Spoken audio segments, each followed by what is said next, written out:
Michael, Dead by Daylight 4-player co-op spin-off canceled by Behaviour Interactive. What is going on there? Alex Stedman over at IGN. She has this to say about it. Behaviour Interactive is canceling Project T, a 4-person co-op title set in the world of Dead by Daylight. The studio announced the news with a post on X/Twitter. Dude, we still can't figure it out yet, can we? Nope. Saying that it came to the decision after hearing feedback from those who participated in the Insiders program. Project T had begun testing with Insiders earlier this year.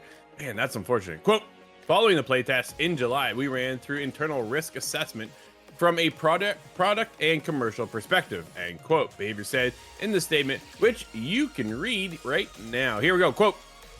While a number of players expressed appreciation for what they played, unfortunately, the outcome of this deep analysis yielded unsatisfactory overall results, end quote. Behaviour revealed a behind-the-scenes look at Project T back in May, but little was known about the horror action shooter otherwise. It was set to be in a region called Backwater, and Behaviour promised they would expand the world of Dead by Daylight with, quote, new characters, gameplay, and settings, as well as a few familiar elements for those in the know, end quote. It was being developed by Midwinter Entertainment, so not, all right, interesting, but had never set a release window, and with a FAQ on his website saying it's still currently in the very early stages of development. It is not our goal to use the Insider program to fine-tune a nearly complete game, but rather to create it alongside you at a stage where your feedback can matter most, end quote. It was added.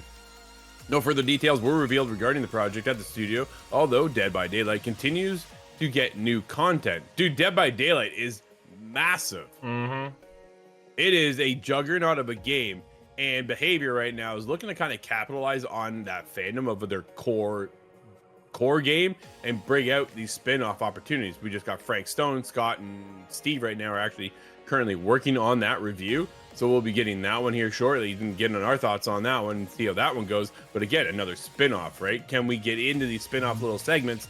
Is that enough? But it doesn't sound like Project T had what it took.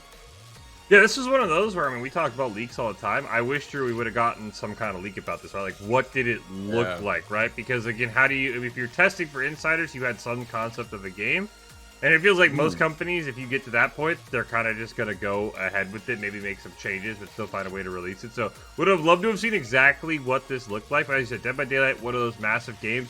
Not something I've ever hopped into. I love watching that game, but it's not something for me. But I agree, it's massive. I think it's a ton of fun. I have friends who absolutely love it. They're streaming in Discord. I'll hop in and watch it. I think it's a fantastic game to watch. So yeah, I'd love for a leak. This is what I want to leak on, right? What did this game look like? How did it immediately fail for inside this Insiders program? Like, what people didn't like about it? Because fortunately, we just don't know enough. But I want to see just a little bit. Give me that, like, you know, instead of leaking Zelda, give me 5 minutes of this gameplay on YouTube. I want to see what it looked like, leakers, so then I can really say whether or not this should have been canceled this early. Well, it's funny to think of, right? Because I think having the Insider program is a smart move, because if it doesn't click with them, the chances are maybe they would have got the Concord situation, right? Yep. Comes out, the game just tanks. So maybe they just, no, we saw the writing on the wall with this one, we're going to scrap it, go back to the drawing board, start something fresh. Smart, right? But the problem is you've already invested so much money and time and effort in development. That part sucks.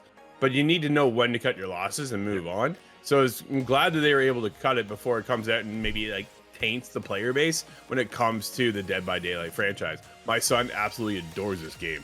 He is all over Dead by Daylight. Loves it. I'm just like, what are you? Doesn't get it from me, but either way, he absolutely loves it. So it was very curious to see when I saw this come up. I'm like, really? Here comes another spinoff. I guess not, though. But either way, we'll see what they come up with next. Dude, they even at one point had a dating game. So it's just, I don't know. Who knows what is coming next?